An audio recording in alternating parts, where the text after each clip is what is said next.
Guadalajara, 1968. Una mujer a punto de morir reúne a sus 3 hijos adultos y les suelta una bomba que va a destruirlos para siempre.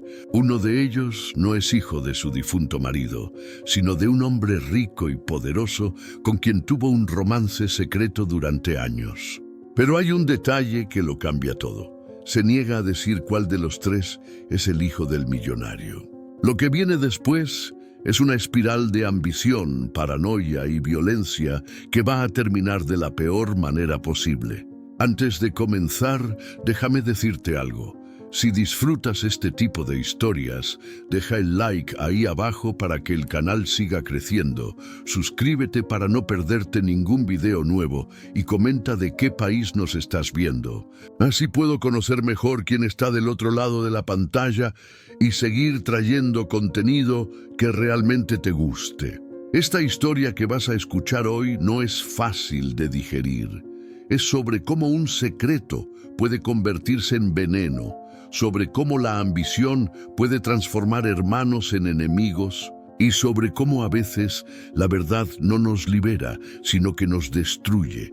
Es una historia dura, real, de esas que te dejan pensando días después de haberla escuchado. Ahora sí, sin más vueltas, que comience la historia. Debía saber que aquel día iba a cambiar todo cuando recibí la llamada de Carmela diciendo que mi madre estaba pidiendo ver a los 3 hijos al mismo tiempo, lo que no había sucedido desde hacía por lo menos unos 5 años, desde que nos distanciamos por culpa de aquellas peleas idiotas sobre la herencia de mi padre Alberto, que había muerto hacía tanto tiempo que ya ni siquiera recordaba bien su rostro. Era septiembre de 1968 y Guadalajara estaba en aquel calor sofocante que hacía que las personas se volvieran más irritadas e impacientes. Y recuerdo que pensé en no ir, porque mi relación con mi madre Guadalupe nunca fue de las mejores, y mis hermanos Fernando y Diego eran prácticamente extraños para mí a esa altura de la vida. Pero algo en la voz de Carmela me dijo que era serio esta vez, que no era más uno de aquellos dramatismos que mi madre solía hacer para llamar la atención cuando se sentía sola. Así que tomé mi coche viejo y conduje hasta la casa grande donde ella vivía sola con Carmela, cuidándola desde que su salud comenzó a empeorar unos meses antes. Cuando llegué, la casa tenía aquel olor que ya conocía de hospital, mezclado con flores viejas y algo más que no conseguía identificar, pero que después descubrí que era el olor de la muerte misma. Aquella cosa pesada que queda en el aire cuando alguien se está yendo de verdad. Fernando ya estaba ahí cuando entré, todo estirado con aquel traje caro que siempre usaba para mostrar que era empresario exitoso y que tenía dinero, y me saludó con aquella manera fría suya, que nunca demostraba afecto ninguno ni cuando éramos niños y jugábamos juntos en el patio de la casa vieja donde crecimos. Tenía 45 años, pero parecía mayor, con aquellos cabellos ya canosos y aquella postura rígida de quien carga el mundo sobre los hombros, y yo siempre pensé que se había vuelto todo eso por culpa de la presión de ser el mayor y tener que cuidar de los negocios de la familia después de que papá murió. Diego llegó unos 20 minutos después, todo apurado como siempre, todavía con bata blanca porque había venido directo del hospital donde trabajaba como médico y donde pasaba prácticamente todo su tiempo, porque era de ese tipo de persona que se entierra en el trabajo para no tener que lidiar con la propia vida. Tenía 42 años y era el término medio entre yo y Fernando en todo, ni muy rígido ni muy suelto, ni muy rico ni muy pobre, siempre tratando de agradar a todo el mundo y nunca tomando partido en nada, para no crear conflicto. Carmela nos llevó hasta el cuarto de mi madre, que quedaba en el piso de arriba, y recuerdo que subir aquellas escaleras fue como caminar hacia el cadalso, porque algo dentro de mí ya sabía que lo que iba a suceder ahí no sería bueno. Mi madre estaba acostada en aquella cama enorme que había sido suya y de mi padre durante décadas, con almohadas blancas debajo de la cabeza y un crucifijo en la pared encima de la cabecera. Y ella estaba tan delgada y pálida que apenas parecía la mujer fuerte y dominadora que había sido toda la vida. Ella nos miró a los tres parados ahí en la puerta, como si estuviera midiéndonos, pesándonos, tratando de decidir algo importante, y entonces pidió que Carmela saliera y cerrara la puerta, lo que Carmela hizo después de lanzarnos una mirada que no supe interpretar en ese momento, pero que después entendí que era de lástima. Fernando se acercó a la cama y preguntó si ella estaba sintiendo dolor o si necesitaba algo. Y me pareció curioso cómo hasta en la muerte uno mantiene esas formalidades idiotas, como si importara si ella quería agua o medicina, cuando era obvio que lo que ella quería era otra cosa completamente diferente. Mi madre hizo un gesto con la mano pidiendo que todos nos acercáramos y obedecimos como niños obedientes, a pesar de ser hombres adultos con nuestras propias vidas y problemas, porque es curioso cómo uno siempre vuelve a ser niño cerca de los padres sin importar cuántos años uno tenga. Ella comenzó a hablar con aquella voz débil, pero todavía llena de aquella autoridad que siempre tuvo, diciendo que necesitaba contarnos algo antes de morir y que no podía partir sin quitarse ese peso de encima porque lo había cargado sola durante demasiado tiempo. Fernando preguntó de qué estaba hablando y si era sobre testamento o alguna cosa relacionada con la herencia, porque claro que Fernando siempre pensaba en dinero y propiedades incluso en momentos como aquel. Pero ella sacudió la cabeza despacio y dijo que no tenía nada que ver con dinero, sino con algo mucho más importante que iba a cambiar todo lo que creíamos saber sobre nuestra familia. Diego se impacientó y dijo que ella estaba hablando por enigmas y que si tenía algo que decir, que lo dijera de una vez, porque él tenía que volver al hospital. Pero yo me quedé callado porque algo en la manera en que ella estaba hablando me dejó con aquel frío en el estómago que uno siente cuando sabe que va a escuchar algo terrible. Ella comenzó a contar sobre su matrimonio con mi padre Alberto, sobre cómo había sido un matrimonio arreglado por las familias como era costumbre en aquella época y cómo ella nunca había amado realmente a él, a pesar de haber sido una esposa fiel y dedicada durante años y años sin quejarse. Dijo que mi padre era un hombre bueno pero frío, que cumplía con sus deberes pero nunca demostraba cariño verdadero, y que los años fueron pasando en aquella rutina gris de obligaciones y apariencias, hasta que un día, en 1948, ella conoció a un hombre diferente en una fiesta de la alta sociedad de Guadalajara. Fernando se estaba poniendo rojo de rabia porque no le gustaba escuchar aquellas cosas sobre nuestro padre, pero mi madre continuó hablando como si no percibiera o no le importara la reacción de él.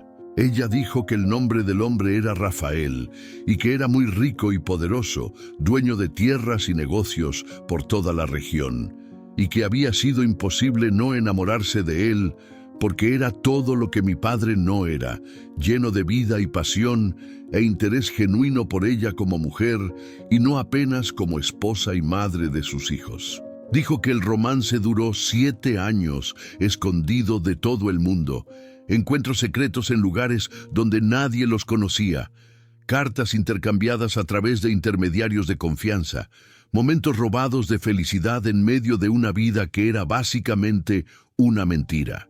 Diego estaba tratando de interrumpir diciendo que no necesitábamos saber aquellos detalles sórdidos de su vida, pero ella levantó la mano pidiendo silencio y continuó con aquella determinación aterradora de quien sabe que está muriendo y no tiene más nada que perder.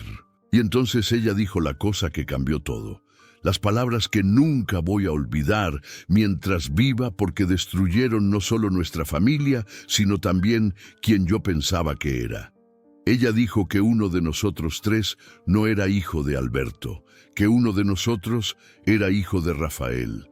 fruto de aquel amor prohibido que ella había guardado en secreto durante todos aquellos años. Fernando se levantó de la silla a los gritos, preguntando cuál de nosotros era el bastardo, usando exactamente esa palabra horrible, y Diego se puso blanco como el papel y comenzó a tartamudear, tratando de hacer preguntas que no salían bien. Yo me quedé ahí parado sin conseguir procesar lo que acababa de escuchar, como si mi cerebro se hubiera simplemente apagado para protegerse de aquella información que era demasiado grande para caber dentro de mi cabeza. Mi madre nos miró a los tres con aquella expresión que yo no conseguía descifrar, algo entre tristeza y alivio, y hasta un poco de crueldad. Y dijo que no iba a revelar cuál de nosotros era el hijo de Rafael, porque no sería justo destruir la vida de una persona específica, y porque Rafael ya tenía su propia familia y ella no quería causar problemas para él. Fernando gritó que ella no podía hacer aquello, que no podía simplemente lanzar una bomba de esas y negarse a explicar. Pero ella cerró los ojos y dijo que su decisión estaba tomada y que iba a llevar aquel secreto a la tumba. Diego trató de apelar diciendo que era médico y que necesitaba saber por cuestiones de salud e historial familiar, pero ella no se dejó convencer y repitió que nunca iba a contar y que tendríamos que aprender a vivir con aquella incertidumbre. Finalmente conseguí hablar y pregunté por qué estaba haciendo aquello. ¿Por qué nos estaba contando si no iba a revelar todo? Y ella abrió los ojos de nuevo y me miró con aquella mirada profunda que parecía ver dentro de mi alma. Y dijo que era porque no quería morir con aquel peso y porque pensaba que merecíamos saber la verdad, aunque fuera una verdad incompleta. Dijo que había pensado mucho sobre aquello durante los últimos meses mientras la enfermedad iba tomando control de ella y que había decidido que era lo correcto a hacer, que íbamos a entender algún día, aunque ahora pareciera cruel. Carmela entró en el cuarto porque había escuchado los gritos y preguntó si todo estaba bien. Y mi madre pidió que nos acompañara hasta la puerta porque estaba cansada y necesitaba descansar. Los tres salimos de aquel cuarto como zombies, sin conseguir mirarnos unos a otros, cada uno perdido en los propios pensamientos, tratando de procesar lo que acababa de suceder. Nos quedamos en la sala por un tiempo, sin saber qué hacer o decir, hasta que Fernando rompió el silencio diciendo que aquello era absurdo y que nuestra madre estaba delirando por culpa de las medicinas. Diego concordó rápidamente de más, como si estuviera desesperado por creer en aquella explicación. Pero yo sabía que no era delirio, porque había visto en sus ojos que era verdad y que ella estaba completamente lúcida cuando habló todo aquello. Carmela bajó las escaleras una hora después con lágrimas en los ojos y dijo que mi madre había fallecido, que simplemente había cerrado los ojos y dejado de respirar como si hubiera estado esperando apenas para soltar aquel secreto antes de poder partir en paz. El funeral fue 3 días después y fue la cosa más extraña que viví, porque los tres estábamos ahí parados al lado del ataúd, vestidos de negro y recibiendo las condolencias de las personas, pero ya no éramos más hermanos de verdad, porque no sabíamos más quién era quién y cuál de nosotros compartía la misma sangre.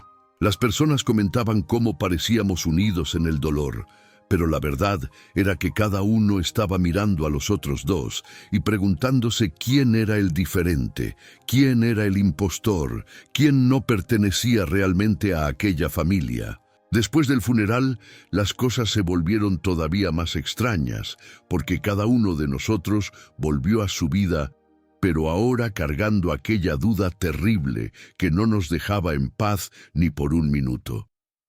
Yo traté de sumergirme en mi trabajo como profesor de literatura en la universidad, dando clases y corrigiendo exámenes como si nada hubiera pasado. Pero era imposible concentrarme cuando mi mente quedaba volviendo siempre a aquella revelación y a todas las implicaciones que traía. Las semanas fueron pasando y comencé a percibir que mis hermanos también estaban lidiando con aquello de maneras muy particulares y que cada uno estaba tratando de descubrir la verdad por su cuenta sin compartir nada con los otros. Fernando comenzó a aparecer en oficinas de registro y reparticiones públicas, pidiendo copias de actas de nacimiento y documentos antiguos de la familia. Y solo descubrí eso porque un conocido mío que trabajaba en uno de esos lugares me contó que había visto a mi hermano rebuscando papeles viejos con aquella cara de desesperado. Diego estaba usando sus contactos médicos para tratar de descubrir algo a través de características físicas e historial de salud. Y hasta me llamó una vez preguntando de forma muy casual si yo recordaba haber tenido alguna enfermedad específica en la infancia o si sabía algo sobre el tipo de sangre de nuestro padre. Respondí que no recordaba nada de eso porque había sido muy pequeño y porque nunca había prestado atención a esas cosas. Pero después de que colgué el teléfono, me quedé pensando en cuán extraño era que él estuviera haciendo esas preguntas como si estuviera armando un rompecabezas en su cabeza. En cuanto a mí, decidí que la mejor forma de descubrir la verdad era encontrar al tal Rafael y confrontarlo directamente. Porque si él realmente había tenido un caso con mi madre durante todos aquellos años, entonces debía saber cuál de nosotros era hijo suyo. Comencé a hacer preguntas discretas a personas de la alta sociedad de Guadalajara, usando como excusa que estaba haciendo una investigación sobre familias influyentes de la región para un libro que estaba escribiendo, lo que no era totalmente mentira, porque realmente siempre estaba haciendo investigaciones para algún proyecto académico.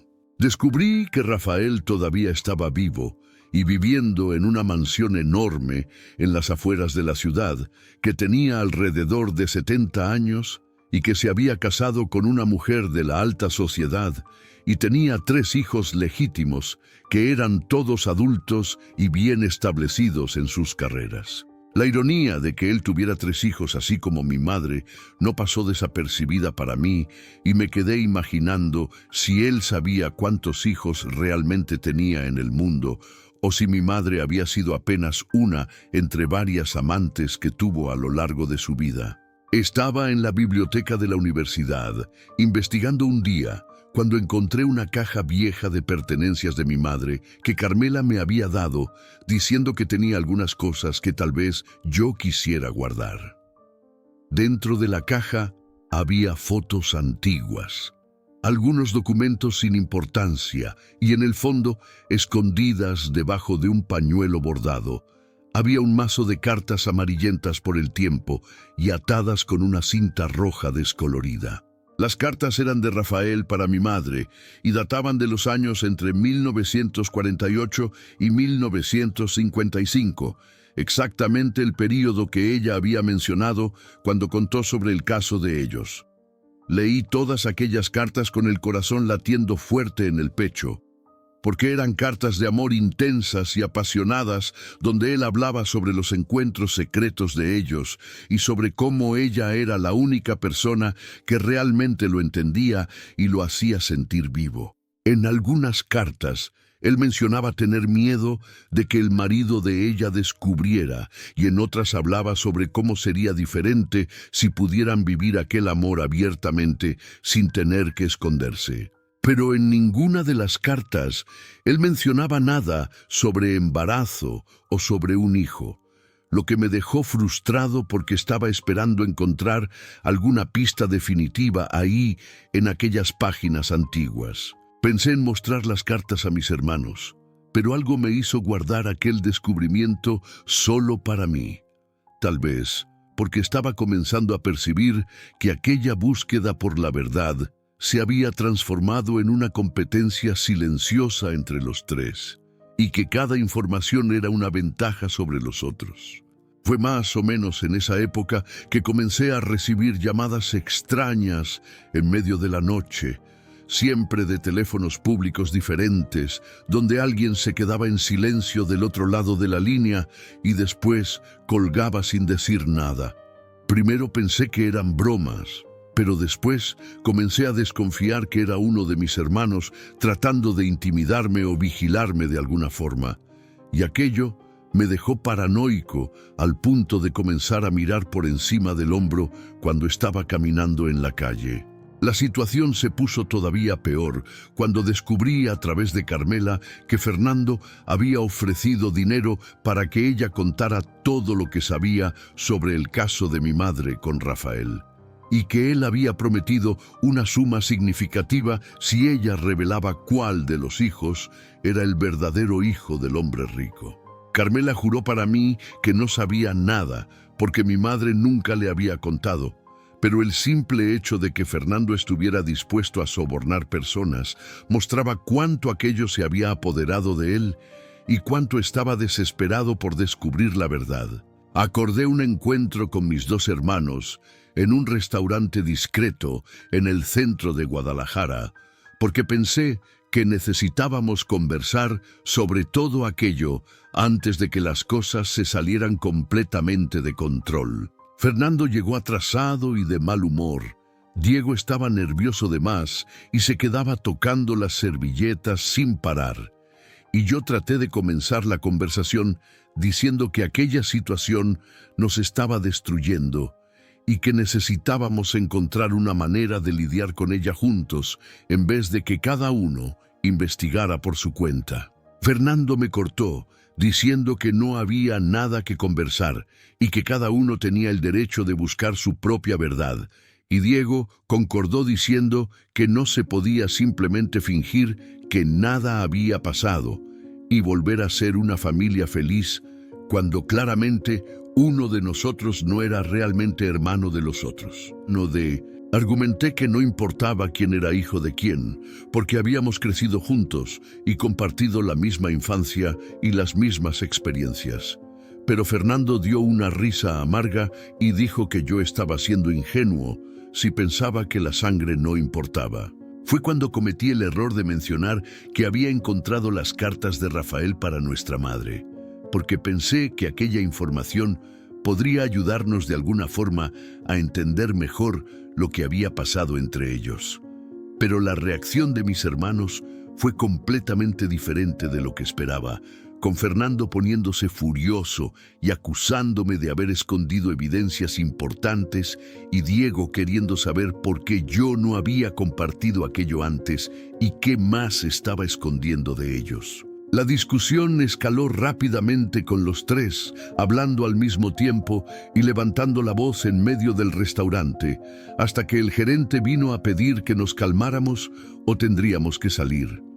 Salimos de ahí sin haber resuelto nada y con la situación todavía más tensa que antes, cada uno yendo hacia su coche y partiendo en direcciones diferentes sin despedirse. En los días siguientes me quedé rumiando aquella conversación y percibiendo que había cometido un error al revelar las cartas, porque ahora mis hermanos iban a querer verlas y tal vez hasta tomarlas de mí a la fuerza si fuera necesario. Escondí las cartas en un lugar seguro en mi casa y comencé a pensar en cómo podría usar aquella información de forma más estratégica, lo que me hizo percibir cuánto yo también había sido contaminado por aquella competencia enfermiza que estaba sucediendo entre nosotros. Diego me llamó una semana después diciendo que había hecho algunas investigaciones médicas y que había descubierto que él tenía el mismo tipo de sangre raro que Rafael, lo que según él era una evidencia fuerte de que él era el hijo verdadero. Pregunté cómo había conseguido descubrir el tipo de sangre de Rafael, y él se puso incómodo y admitió que había sobornado a un enfermero de un hospital particular donde Rafael había hecho exámenes recientemente, lo que me hizo percibir que todos estábamos dispuestos a cruzar líneas éticas que nunca habríamos cruzado antes.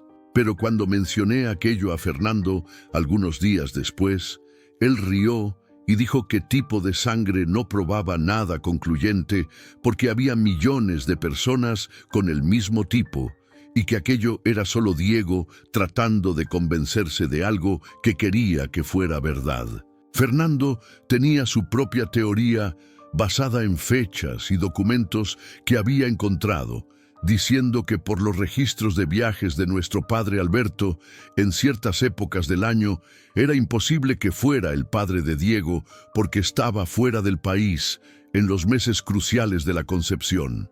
Cada uno de nosotros había construido su propia narrativa sobre por qué pensaba que era o no era el hijo de Rafael. Y esas narrativas estaban basadas en evidencias frágiles y suposiciones que queríamos creer. Lo más curioso, o tal vez lo más triste, era que ninguno de nosotros se paraba a pensar bien sobre lo que significaría realmente ser el hijo de Rafael, más allá de la cuestión del dinero y del estatus social que vendría con aquel reconocimiento. Porque la verdad que nadie quería admitir en voz alta era que todos los tres queríamos ser el hijo del hombre rico y poderoso en vez del hijo de Alberto, que había sido apenas un hombre común con una vida común. Nuestra madre había plantado aquella semilla de ambición y envidia en nuestros corazones y estaba creciendo demasiado rápido, envenenando todo lo que tocaba y transformando hermanos en enemigos que apenas conseguían estar en la misma sala sin atacarse. Comencé a tener pesadillas, donde veía a mi madre riéndose de aquella situación que había creado, como si todo aquello fuera una especie de venganza póstuma contra nosotros, o contra el mundo, o contra ella misma, por haber vivido una vida de mentiras. Despertaba en medio de la noche sudando frío y preguntándome si ella realmente no sabía el destrozo que aquella revelación iba a causar o si lo sabía exactamente y lo había hecho a propósito por alguna razón que nunca iba a entender. 2 meses pasaron desde el funeral y la distancia entre los tres solo aumentaba, con semanas enteras sin ningún contacto hasta que algo sucedía que nos forzaba a interactuar nuevamente. Carmela me llamaba de vez en cuando para contar que Fernando había aparecido en la casa de mamá buscando más documentos o que Diego había tratado de convencerla de hacer un test de memoria sobre detalles de la época en que mi madre estaba embarazada de cada uno de nosotros, como si después de tantos años ella fuera a recordar algo específico que pudiera resolver aquel misterio. Yo mismo había hecho mi propio intento de acercarme a Rafael, escribiendo una carta formal donde me presentaba como profesor universitario interesado en entrevistar personas importantes de Guadalajara para un proyecto de historia oral. Mandé la carta al domicilio de la mansión de él y me quedé esperando una respuesta que nunca llegó, lo que me dejó frustrado, pero no sorprendido, porque un hombre en su posición probablemente recibía decenas de pedidos similares y no tenía tiempo ni interés en atender todos. Fue Carmela quien me dio la información más importante hasta entonces, cuando me contó un día que estaba limpiando la casa y encontró un diario antiguo de mi madre escondido en un armario que nunca había tocado antes. Ella dijo que no lo había leído porque no le parecía correcto invadir la privacidad de la patrona, incluso después de muerta, pero que pensaba que yo debía saber que aquel diario existía en caso de que quisiera buscarlo. Fui hasta allá el mismo día y tomé el cuaderno viejo con tapa de cuero desgastado, y cuando llegué a casa cerré la puerta de mi cuarto con llave y comencé a leer con las manos temblando de ansiedad. El diario cubría los años de 1950 a 1954 y tenía entradas irregulares donde mi madre escribía sobre su vida, sus sentimientos y principalmente sobre Rafael y el amor prohibido que compartían. Ella escribía con una pasión y una intensidad que nunca había visto en ella en vida, describiendo encuentros secretos en hoteles distantes y tardes robadas donde fingían ser otras personas y vivían una fantasía de cómo sería si pudieran estar juntos de verdad. Pero lo que me dejó helado fue una entrada de marzo de 1953 donde escribía sobre estar embarazada y no tener certeza de quién era el padre, porque había estado con mi padre Alberto y con Rafael en fechas demasiado cercanas para poder tener certeza. Ella escribía sobre el terror que sentía de que el bebé naciera con características obvias de Rafael y que todo el mundo descubriera el caso de ellos, y sobre cómo rezaba todas las noches para que Dios la ayudara a esconder aquel secreto y proteger aquel amor que era la única cosa buena en su vida. Me quedé calculando las fechas en mi cabeza y percibí con un shock que aquel embarazo de 1953 era el de Diego, lo que significaba que mi hermano del medio era potencialmente el hijo de Rafael. Pero entonces continué leyendo y encontré entradas similares en 1955, donde escribía prácticamente lo mismo sobre otro embarazo y la misma incertidumbre, y aquel embarazo era el mío, lo que significaba que tanto yo como Diego podríamos ser hijos de Rafael, mientras que Fernando, que había nacido en 1950, probablemente no lo era, porque el caso de ella con Rafael solo había comenzado en 1948. Y en las entradas de aquel año, ella no mencionaba ningún embarazo. O por lo menos era eso lo que yo pensaba hasta percibir que ella podía haber tenido otro diario anterior a ese que yo tenía en las manos, y que tal vez existieran más cuadernos escondidos en algún lugar que no conocía. Aquella incertidumbre era exactamente lo que mi madre nos había dejado de herencia. Esa imposibilidad de saber con certeza absoluta qué era verdad y qué era mentira, qué era real y qué era apenas especulación. Pensé en contar a mis hermanos sobre el diario, pero decidí guardar aquella información también, porque si le contaba a Diego, que era el candidato más probable a ser hijo de Rafael, entonces él se iba a poner insoportable e iba a comenzar a comportarse como si ya fuera heredero de algo. Y si le contaba a Fernando que probablemente no era el hijo de Rafael, entonces se iba a poner todavía más amargo y resentido de lo que ya estaba. Y yo no quería lidiar con las consecuencias de eso. Pero guardar secretos tiene un peso propio, y yo estaba comenzando a sentir aquel peso aplastándome, haciéndome cuestionar quién realmente era y si el hecho de potencialmente ser hijo de Rafael cambiaba algo sobre la persona que me había convertido. Me miraba en el espejo y trataba de ver rasgos de Rafael en mi rostro, buscando semejanzas que pudieran confirmar o negar aquella posibilidad. Pero la verdad era que podía ver tanto a Alberto como a Rafael en mí, dependiendo de cómo pegaba la luz y de cuánto quería ver una cosa u otra. Fue más o menos en esa época que comencé a tener encuentros casuales con mis hermanos en lugares extraños, como si todos estuviéramos siguiendo las mismas pistas y llegando a los mismos lugares. Encontré a Fernando una mañana saliendo de una iglesia antigua en el centro de Guadalajara, donde Rafael supuestamente se había casado décadas atrás.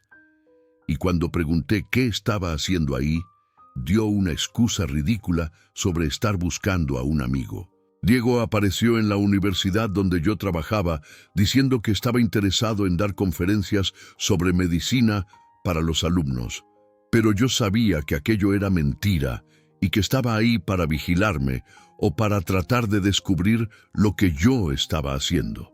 La paranoia estaba tomando control de todos nosotros y transformando cualquier coincidencia en conspiración, cualquier conversación casual en interrogatorio disfrazado, cualquier gesto en intento de manipulación. Las cosas llegaron a un punto crítico cuando descubrí a través de un colega que trabajaba en el Departamento de Registros Históricos que tanto Fernando como Diego habían estado ahí la misma semana haciendo preguntas sobre la familia de Rafael y tratando de acceder a documentos que eran considerados privados. Me puse furioso porque sentía que se estaban entrometiendo en una investigación que yo había comenzado primero. como si hubiera reglas o derechos de autor sobre quién podía investigar qué en todo aquel lío. Decidí entonces que era hora de confrontar a Rafael personalmente, y pasé días planeando cómo iba a hacer aquello sin levantar sospechas y sin que mis hermanos descubrieran. Finalmente conseguí su teléfono personal a través de un contacto que tenía un contacto que conocía a alguien de la familia. Y llamé una tarde de jueves, cuando sabía que estaría en casa, porque era el día que acostumbraba recibir visitas según la empleada que había sobornado con algunos billetes para obtener aquella información. La persona que atendió el teléfono era una secretaria o asistente que preguntó quién estaba hablando y cuál era el asunto, y dije que era sobre Guadalupe y que era urgente y personal. Hubo un silencio largo del otro lado de la línea, y después la voz de un hombre mayor preguntando quién era yo y qué quería, y reconocí aquella voz de algunas grabaciones antiguas que había escuchado en archivos de la radio local, donde había dado entrevistas sobre sus negocios. Dije que era Rodrigo, uno de los hijos de Guadalupe, y que necesitaba hablar con él sobre algo que mi madre había revelado antes de morir. Hubo otro silencio todavía más largo, y podía escuchar su respiración del otro lado, pesada y controlada, y entonces dijo que no tenía nada que hablar conmigo y que no debía llamar ahí nuevamente. Traté de argumentar, pero colgó en mi cara, y cuando traté de llamar de vuelta, el número no completaba más, como si hubiera bloqueado mi línea. Aquello me dejó desesperado, porque sentía que había llegado tan cerca de alguna respuesta, y ahora aquella puerta se había cerrado definitivamente frente a mí. Pasé los días siguientes tratando de pensar en otras formas de llegar hasta Rafael, considerando ir hasta su mansión personalmente y forzar una conversación, pero sabía que aquello probablemente no iba a funcionar y que podía terminar siendo expulsado o hasta arrestado por invasión de propiedad. Fue Fernando quien finalmente consiguió lo que todos estábamos tratando de hacer, y lo consiguió a través de la forma más directa posible, que era aparecer en la mansión de Rafael un día y negarse a salir hasta ser recibido. Solo supe eso después, cuando Carmela me llamó diciendo que Fernando había pasado por la casa de mamá aquella mañana y le había dicho que iba a resolver aquella situación de una vez por todas, y que si algo le pasaba, ella debía contar a la policía que había ido a hablar con Rafael. Me quedé aterrorizado con la posibilidad de que Fernando hiciera alguna tontería movido por aquel desespero que todos estábamos sintiendo, y llamé a Diego para contar lo que estaba sucediendo. Por primera vez en meses, los dos conversamos como aliados en vez de competidores, compartiendo nuestras preocupaciones sobre lo que Fernando podría estar planeando y sobre cómo aquella situación toda había salido completamente de control.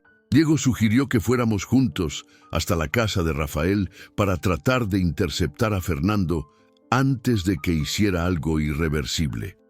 Pero cuando llegamos ahí, la mansión estaba toda cerrada y el portón tenía guardias de seguridad que no nos dejaron entrar. Nos quedamos ahí esperando por horas hasta que finalmente vimos el coche de Fernando saliendo por la puerta principal, y él pasó por nosotros sin parar, mirando fijo hacia adelante, con una expresión en el rostro que nunca había visto antes y que me dejó con mucho miedo. Tratamos de seguirlo, pero conducía demasiado rápido y terminamos perdiéndolo en el tráfico de Guadalajara. Y cuando tratamos de llamar a su casa, nadie atendía el teléfono. Diego estaba nervioso, diciendo que necesitábamos encontrar a Fernando y descubrir qué había pasado en aquel encuentro con Rafael, pero yo estaba más preocupado por el estado mental de mi hermano mayor, porque conocía aquella mirada que tenía cuando salió de la mansión y sabía que no era nada bueno. Volvimos a la casa de Diego porque nos quedamos pensando que Fernando eventualmente iba a aparecer por ahí, o por lo menos iba a llamar para dar alguna satisfacción. Pero las horas fueron pasando y nada sucedía hasta que finalmente a las 10 de la noche el timbre sonó y era Fernando parado en la puerta con aquella misma expresión vacía y perturbadora que yo había visto cuando salió de la mansión de Rafael.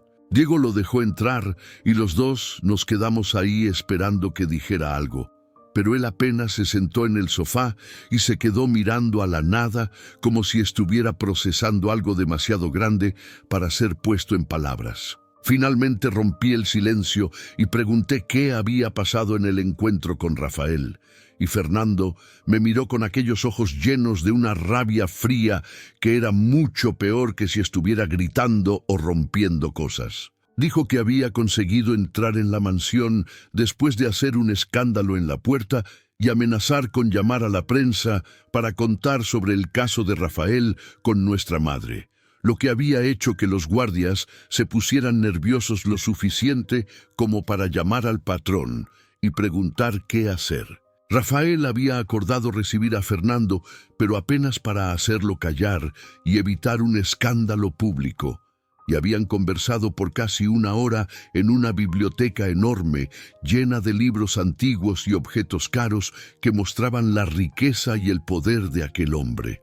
Fernando describió a Rafael como alguien frío y calculista, que no demostraba ninguna emoción cuando hablaba sobre el caso con nuestra madre, como si fuera apenas una aventura más sin importancia en una vida llena de aventuras similares. Fernando había hecho la pregunta directa sobre cuál de los hijos era suyo, y Rafael había respondido con otra pregunta, que era si Fernando estaba ahí porque quería saber la verdad o porque quería dinero.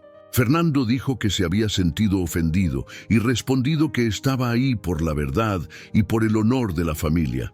Pero Rafael se había reído de aquello y dicho que siempre se trataba de dinero, al final de cuentas, porque así era como el mundo funcionaba, y que hombres como Fernando siempre querían algo a cambio de su silencio. Lo que había dejado a Fernando completamente destruido era lo que vino después, cuando Rafael dijo que iba a revelar cuál de los 3 hermanos era hijo suyo apenas para acabar con aquella perturbación y poder volver a su vida en paz. Dijo que había acompañado de lejos el crecimiento de los hijos de Guadalupe a través de informantes que pagaba para eso, y que sabía detalles sobre cada uno de nosotros que ningún extraño debería saber, como las notas que sacábamos en la escuela y las profesiones que elegimos y hasta algunos de nuestros secretos más personales. Y entonces Rafael miró directo a los ojos de Fernando y dijo que él, Fernando, definitivamente no era hijo suyo porque las fechas no coincidían y porque además Fernando era idéntico a Alberto desde pequeño y cualquiera con ojos en la cara podía ver eso. Dijo eso con una crueldad casual que era peor que si hubiera gritado o insultado, apenas constatando un hecho obvio como quien comenta sobre el clima, y después se había levantado del sillón y dicho que la conversación estaba terminada y que Fernando debía salir y nunca más volver. Fernando contó todo eso con la voz temblando de humillación y rabia, y yo y Diego nos quedamos ahí sin saber qué decir, porque por un lado aquello significaba que uno de nosotros 2 era el hijo de Rafael, pero por otro lado significaba que nuestro hermano mayor acababa de ser rechazado y humillado de la peor forma posible. Diego cometió el error de preguntar si Rafael había dicho cuál de nosotros 2 era su hijo. Y Fernando explotó gritando que era solo eso lo que le importaba a Diego, que ni siquiera le importaba lo que Fernando estaba sintiendo y solo quería saber si era el elegido. Traté de calmar los ánimos diciendo que todos estábamos bajo presión y que necesitábamos respirar y pensar con calma sobre qué hacer con aquella información. Pero Fernando se levantó del sofá de un salto y apuntó el dedo en mi cara diciendo que yo era el peor de todos, porque me hacía el neutro y razonable, cuando en verdad estaba tan desesperado como los otros por ser reconocido como hijo del hombre rico. Dijo que era un hipócrita que fingía estar por encima de aquella disputa, pero que había sido el primero en ir detrás de las cartas y del diario de mamá, y que sabía que yo estaba escondiendo información de los otros dos. Admití que había encontrado el diario y que sí, había escondido aquella información, pero dije que lo había hecho porque estaba tratando de proteger a todos de más sufrimiento y no porque estuviera tratando de llevar ventaja. Fernando dio otra risa amarga y dijo que yo era patético tratando de justificarme, y Diego entró en la discusión diciendo que todos habíamos hecho cosas cuestionables durante aquellos meses y que no servía de nada estar echando culpas de uno a otro. Pero Fernando no estaba en condición de escuchar razones en aquel momento, y comenzó a decir cosas horribles sobre cómo toda aquella historia era culpa de nuestra madre, que había sido una mujer inmoral y egoísta, que destruyó la familia por culpa de un capricho y de una fantasía romántica idiota. Dijo que ella debió haber llevado aquel secreto a la tumba de verdad, en vez de lanzar aquella bomba en nuestras vidas, y que si todavía estuviera viva, le diría en la cara cuánto la odiaba por haber hecho aquello con sus hijos. Diego trató de defender la memoria de nuestra madre, diciendo que había sido una mujer infeliz en un matrimonio sin amor, y que no podíamos juzgarla por las elecciones que había hecho en una época diferente. Pero Fernando se volteó hacia él y dijo que claro, que Diego la iba a defender porque Diego probablemente era el hijo bastardo y estaba feliz con aquella situación toda, porque siempre quiso ser rico e importante en vez de ser apenas un médico común, trabajando en hospital público. Diego se puso rojo de rabia y respondió que por lo menos él trabajaba de verdad y ayudaba a personas en vez de ser un empresario parásito que explotaba empleados y solo pensaba en dinero como Fernando. Y aquello fue la gota que derramó el vaso que hizo todo desmoronarse definitivamente. Fernando avanzó sobre Diego y los dos comenzaron a empujarse y gritar, y yo traté de meterme en el medio para separar, pero terminé recibiendo un empujón que me lanzó contra la pared y golpeó mi cabeza con fuerza. Me quedé medio aturdido por algunos segundos y cuando recuperé el foco vi que Fernando tenía a Diego agarrado por el cuello de la camisa y estaba gritando en su cara que era un envidioso, que siempre quiso tener la vida del hermano mayor y que ahora veía una oportunidad de robar lo que no era suyo. Diego se soltó con un empujón violento y gritó de vuelta que Fernando estaba teniendo un ataque de ego herido porque no podía aceptar ser rechazado por Rafael, y que en el fondo sabía que siempre fue el hijo menos inteligente y menos capaz de los tres, y que por eso se aferraba tanto al título de primogénito como si aquello significara algo. Aquellas palabras alcanzaron a Fernando en un lugar profundo y doloroso porque siempre tuvo complejo de ser el menos estudiado de los tres hermanos, siempre sintiéndose inferior a Diego, que era médico, y a mí, que era profesor universitario, y ver aquella herida siendo expuesta de aquella forma lo dejó completamente fuera de control. Comenzó a decir que ya que Rafael lo había eliminado de la ecuación entonces, obviamente yo era el hijo bastardo porque era el más joven y porque las fechas del diario que había encontrado probaban eso, y que estaba seguro de que había manipulado a Diego para formar una alianza contra él. Traté de explicar que no había ninguna alianza y que no había manipulado a nadie, pero mi cabeza todavía estaba doliendo de aquel empujón y me estaba poniendo cada vez más irritado con aquellas acusaciones absurdas que no tenían sentido ninguno. Diego dijo que Fernando estaba delirando y que estaba inventando conspiraciones donde no existían. Y aquello solo empeoró las cosas porque Fernando se volteó hacia él y dijo que Diego siempre fue el hijo favorito de mamá y que probablemente ella lo había tratado diferente exactamente porque sabía que era hijo de Rafael. Dije que aquello no era verdad y que nuestra madre nos había tratado a todos los tres de la misma forma terrible y distante que trataba a todo el mundo. Pero Fernando no estaba escuchando nada de lo que decíamos y continuaba construyendo aquella narrativa loca en su cabeza, donde todos estaban conspirando contra él. Acusó a Diego de haber planeado todo desde el comienzo, de haber incentivado a nuestra madre a contar aquel secreto para poder beneficiarse después. Y cuando Diego dijo que aquello era completamente insano, Fernando respondió que insano era haber crecido en una familia de mentiras donde nadie sabía quién era quién de verdad. La discusión fue escalando con los tres hablando al mismo tiempo y las voces poniéndose cada vez más altas, hasta que Fernando dijo la frase que cambió todo y que nunca voy a conseguir olvidar sin importar cuánto tiempo pase. Miró directo hacia mí y dijo que tenía certeza absoluta de que yo era el hijo de Rafael, porque siempre fui diferente de los otros dos, siempre más débil y más cobarde, y más parecido a aquel hombre arrogante que pensaba que podía tener todo lo que quisiera sin consecuencias. Aquello me alcanzó de una forma que no estaba esperando, porque tocó todas mis inseguridades más profundas.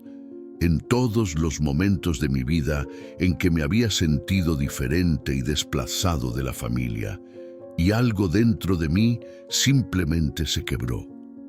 Avancé sobre Fernando sin pensar y lo empujé con toda la fuerza que tenía, y él tropezó y golpeó la espalda en la mesa de centro de la sala de Diego, pero se recuperó rápido y vino hacia mí con los puños cerrados. Diego trató de separarnos de nuevo, pero esta vez todo estaba sucediendo demasiado rápido y los tres terminamos envueltos en una pelea confusa donde nadie sabía más quién estaba golpeando a quién y por qué, apenas liberando meses de rabia y frustración y dolor acumulados. Yo no sé exactamente cómo llegamos del piso de la sala hasta la cocina, porque todo estaba sucediendo en un borrón de movimientos y gritos, pero de repente estábamos ahí los tres respirando pesado y con ropas rasgadas y marcas de golpes en el rostro, y Fernando estaba acorralado cerca del fregadero mirándonos a los dos como si fuéramos sus enemigos mortales, y no los hermanos con quienes había crecido y compartido toda una vida. Diego estaba tratando de hablar algo sobre que todos necesitábamos calmarnos y sentarnos para conversar como adultos civilizados, pero su voz salía temblorosa y sin convicción, porque todos sabíamos que ya habíamos pasado del punto de no retorno y que ya no había vuelta atrás a lo que éramos antes de aquella noche. Fernando comenzó a reír de aquella manera aterradora que personas al borde de un colapso nervioso ríen, y dijo que era curioso cómo ahora Diego quería conversar cuando ya había ayudado a defenderme y probar que los dos estaban aliados contra él. Traté de explicar una vez más que no había alianza ninguna y que estábamos apenas tratando de impedir que hiciera alguna tontería, pero ya había construido aquella realidad alternativa en su cabeza y nada de lo que dijéramos iba a cambiar eso. Estiró el brazo hacia atrás, buscando apoyo en la mesada de la cocina, y su mano golpeó un portacuchillos que estaba ahí, y vi en sus ojos aquel momento de decisión donde una persona cruza la línea entre estar apenas con rabia y estar dispuesta a hacer algo realmente peligroso. Diego lo vio también y dio un paso hacia adelante con las manos levantadas en gesto de paz, diciendo el nombre de Fernando de una manera suave, como si estuviera hablando con un niño asustado, pero aquello solo pareció irritar todavía más a nuestro hermano, que tomó uno de los cuchillos del portacuchillos y lo sostuvo frente a él, no exactamente apuntando hacia nosotros, pero dejando claro que estaba armado y preparado para defenderse. Le dije que soltara aquel cuchillo y dejara de ser idiota porque todo aquello ya había ido demasiado lejos. Pero mi voz salió más agresiva de lo que pretendía y él interpretó aquello como una amenaza. Lo que sucedió en los segundos siguientes fue tan rápido y tan confuso que incluso ahora, cuando trato de reconstruir en mi memoria, no consigo tener certeza del orden exacto de los eventos. Pero lo que sé es que Diego avanzó tratando de desarmar a Fernando y yo traté de jalar a Diego hacia atrás para evitar que se lastimara. Y de alguna forma, en medio de aquella confusión de cuerpos y movimientos, el cuchillo que estaba en la mano de Fernando terminó entrando en el abdomen de Diego. Hubo un segundo de silencio absoluto, donde los tres nos quedamos paralizados tratando de entender lo que acababa de suceder. Y entonces Diego llevó la mano al abdomen y cuando la sacó, estaba cubierta de sangre, y su rostro tenía aquella expresión de shock e incredulidad de alguien que no consigue creer que aquello está realmente sucediendo. Cayó de rodillas en el piso de la cocina y Fernando soltó el cuchillo como si estuviera quemando su mano. Y yo me quedé ahí parado sin conseguir moverme porque mi cerebro simplemente no estaba procesando la realidad de lo que estaba viendo. Entonces todo se volvió caos de nuevo, pero de un tipo completamente diferente, con Diego en el piso, gimiendo de dolor, y la sangre esparciéndose por la cerámica blanca de la cocina, y Fernando repitiendo que no era su culpa y que había sido un accidente, y yo finalmente consiguiendo moverme y corriendo hasta Diego para tratar de detener el sangrado con las manos. Carmela, que había venido a visitar a Diego aquella noche y estaba en el cuarto del fondo, escuchó los gritos y apareció en la cocina.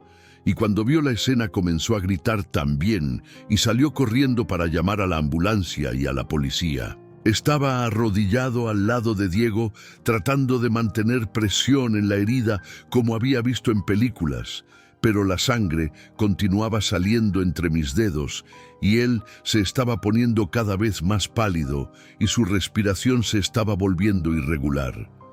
Fernando estaba apoyado en la pared con las manos en la cabeza, balanceándose de un lado a otro y murmurando cosas sin sentido.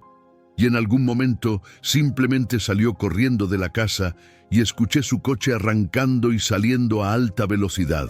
Diego me miró con aquellos ojos llenos de miedo y dolor y trató de decir algo, pero solo salió sangre de su boca y le dije que se quedara calmo y que la ambulancia ya venía y que iba a estar bien aún sabiendo que probablemente no era verdad.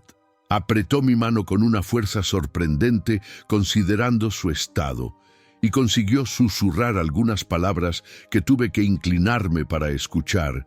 Y lo que dijo fue que ya no importaba más quién era hijo de quién, porque al final todos éramos hermanos de verdad y que me perdonaba por todo. Aquellas palabras me quebraron completamente y comencé a llorar ahí arrodillado en aquel piso ensangrentado, sosteniendo la mano de mi hermano y suplicando que no muriera y no me dejara solo con aquel peso.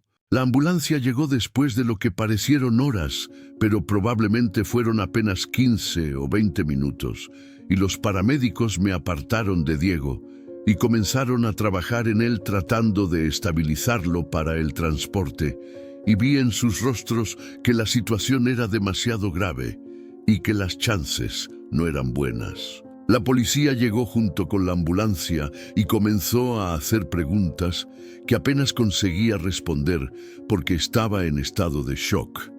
Y Carmela tuvo que contar para ellos lo poco que sabía sobre lo que había sucedido. Dijeron que necesitaban encontrar a Fernando y me preguntaron si sabía hacia dónde podría haber ido, pero no tenía idea porque en verdad ya no conocía más a mi hermano si es que algún día realmente lo conocí. Fui junto con la ambulancia hasta el hospital y pasé la noche entera en la sala de espera, mientras los médicos operaban a Diego tratando de salvar su vida, y durante aquellas horas interminables me quedé pensando en cómo habíamos llegado a aquel punto y en cómo un simple secreto había conseguido destruir completamente una familia entera. Nuestra madre había pensado que estaba haciendo algo justo o noble al revelar aquella verdad antes de morir, pero todo lo que había hecho en realidad era plantar una semilla de destrucción que creció demasiado rápido y envenenó todo a su alrededor. Diego sobrevivió a la cirugía, pero quedó en estado crítico durante semanas. Y cuando finalmente despertó y consiguió hablar, le dijo a la policía que había sido un accidente y que no quería presionar cargos contra Fernando. Pero el daño ya estaba hecho y no había cómo volver atrás o arreglar lo que había sido quebrado en aquella noche terrible en la cocina de su casa. Y los 3 hermanos que un día jugaron juntos en el patio de una casa en Guadalajara estaban ahora separados para siempre por un abismo que ningún perdón conseguiría atravesar. Fernando huyó del país y nadie supo de él durante años. Y cuando finalmente dio noticias a través de un abogado, fue apenas para renunciar formalmente a cualquier derecho sobre la herencia de la familia y para decir que nunca más quería escuchar los nombres de sus hermanos. Diego se recuperó físicamente, pero nunca más fue el mismo, cargando aquella cicatriz en el abdomen y otras cicatrices mucho peores que nadie podía ver. Y eventualmente se mudó a otra ciudad donde nadie conocía nuestra historia y donde podía fingir ser otra persona. En cuanto a mí, me quedé aquí en Guadalajara cargando el peso de todo lo que sucedió y tratando de entender dónde fue que todo salió mal y si había algo que podría haber hecho diferente para evitar aquella tragedia. Nunca descubrí cuál de nosotros 3 era realmente hijo de Rafael, porque al final aquello dejó de importar. Y percibí que mi madre tenía razón cuando dijo que algunas verdades son mejores dejadas sin revelar, porque el conocimiento no siempre nos libera, sino que a veces apenas nos aprisiona en realidades que no conseguimos aceptar. Rafael murió algunos años después de aquellos eventos y llevó consigo cualquier respuesta definitiva que pudiera existir. Y su familia nunca supo o nunca quiso admitir que sabía sobre el caso de él con mi madre y sobre la posibilidad de que existiera un hijo bastardo en algún lugar. A veces paso por la mansión donde vivía y pienso en cómo sería mi vida si realmente fuera hijo suyo, si habría sido mejor o peor o apenas diferente. Pero en el fondo sé que esas especulaciones no llevan a nada más allá de más sufrimiento. Lo que aprendí con todo esto es que familia no es apenas una cuestión de sangre, sino de historia compartida y de elecciones que hacemos sobre cómo tratar a las personas que crecieron a nuestro lado. Y que secretos son como veneno que va corroyendo de a poco todo lo que toca hasta que no queda nada más allá de ruinas y arrepentimiento. Mi madre Guadalupe quiso darnos la verdad como último regalo antes de morir, pero lo que realmente nos dio fue una maldición que destruyó 3 vidas y probó que algunas cosas son mejores dejadas en la oscuridad donde pertenecen. Hoy tengo 53 años y no hablo con ninguno de mis hermanos desde hace más de una década.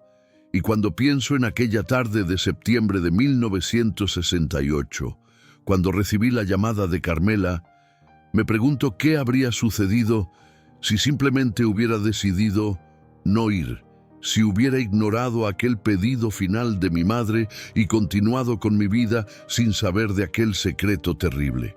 Pero claro que eso no habría cambiado nada porque Fernando y Diego habrían ido de cualquier manera y mi madre les habría contado y el resultado probablemente sería el mismo. Porque cuando lanzas una piedra en un lago, no puedes controlar hacia dónde las ondas se van a esparcir. A veces encuentro a Carmela en la calle y conversamos brevemente sobre trivialidades, pero nunca mencionamos aquella noche o aquella familia que ella ayudó a criar durante tantos años. Y veo en sus ojos la misma tristeza que veo en los míos cuando me miro en el espejo. Ella fue la única testigo externa de toda aquella locura y probablemente la única persona, además de nosotros 3, que entiende realmente lo que sucedió y por qué sucedió, Y creo que ella también carga su parte de culpa por no haber conseguido impedir lo que era inevitable desde el momento en que mi madre decidió abrir la boca. Al final de cuentas, nadie consiguió lo que quería de aquella revelación. Ninguno de nosotros fue reconocido como hijo de Rafael o heredó su fortuna o su estatus social, y todo lo que conseguimos fue destruir lo poco que teníamos, que era por lo menos la ilusión de ser una familia. Y es con esa ironía amarga que vivo todos los días, sabiendo que la búsqueda por la verdad nos costó todo y no nos dio nada a cambio, excepto la certeza de que algunas preguntas son mejores dejadas sin respuesta y algunos secretos son mejores llevados a la tumba donde no pueden hacer mal a nadie.